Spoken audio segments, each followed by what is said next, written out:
It won't be long before we find not only the main body, the main wreckage of the plane, but also that all-important black box.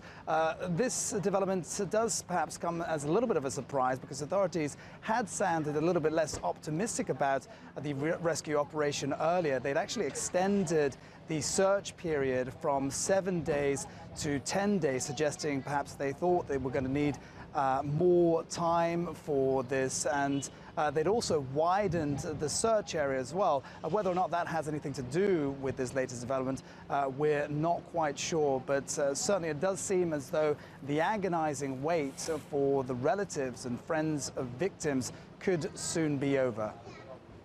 And what happens next for Lion Air, the airline that operated this flight?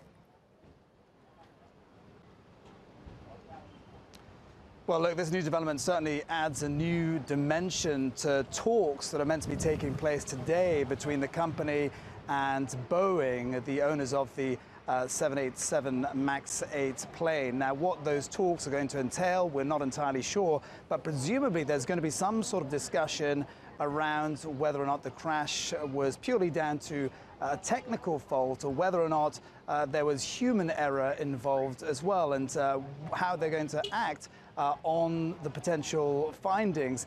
Now, Lion Air did also say in a press conference last night that it would take responsibility for what's happening. I can't say whether or not that means that they're accepting some sort of blame for the fatal accident, but they are looking after the friends and victims of the passengers right now.